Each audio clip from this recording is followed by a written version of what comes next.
ಹುಟ್ಟಬೇಕಾದ್ರೆ commitment ಅನ್ನೋ ಮೂಟೆನ ಹೆಗಲ ಮೇಲೆ ಎತ್ಕೊಂಡು ಹುಟ್ಟಿರೋರು ನಾವು. ಮೀಸ ಬರೋಕ್ಕಿಂತ ಮುಂಚೆನೆ ಅಕ್ಕ ತಂಗಿ ಜೀವನಕ್ಕೆ ಮೆಟ್ಲಾಗುವಂತಾರೆ, ಗ್ಯಾಪ್ ಅಲ್ಲಿ ಲೈಫ್ ಅಲ್ಲಿ ಸೆಟ್ಲ್ ಆಗುವಂತಾರೆ. ಪ್ರೀತಿ ಮಾಡೋ ವಯಸ್ಸಲ್ಲಿ ಆಸ್ತಿ ಮಾಡುವಂತಾರೆ, ಆಸ್ತಿ ಮಾಡ್ಕೊಂಡು ಮದುವೆ ಆಗಂದ್ರೆ ಏಜ್ ಜಾಸ್ತಿ ಆಯ್ತು ಅಂತಾರೆ. ಲವ್ ಮ್ಯಾರೇಜ್ ಅಂದ್ರೆ ಬ್ಯೂಟಿ ನೋಡ್ತಾರೆ, ಅರೇಂಜ್ ಮ್ಯಾರೇಜ್ ಅಂದ್ರೆ ಗವರ್ಮೆಂಟ್ ಡ್ಯೂಟಿ ನೋಡ್ತಾರೆ. ಏನು ಬೇಡ ಸಾಯೋವರೆಗೂ ಸಿಂಗಲ್ ಆಗಿ ಇರೋಣ ಅಂದ್ರೆ ಅಲ್ಲೇ ಮಗ ಬಂದು ಅಂಕಲ್ ಅಂತ ಕರೀತಾರೆ. ಹಂಗೋ ಕಷ್ಟಪಟ್ಟು ಒಂದು ಹುಡುಗಿನ ಇಷ್ಟಪಟ್ಟು ಮದುವೆ ಆದಂತ ಇಟ್ಕೊಳ್ಳಿ.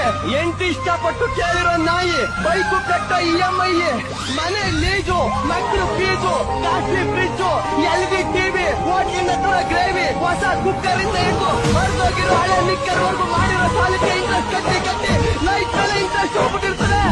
ಅಂದ್ರೆ ಗಂಡು ಮಕ್ಕಳು ಒಂಥರ ಕುಕ್ಕರ್ ಇದ್ದಂಗೆ ಅಕ್ಕ.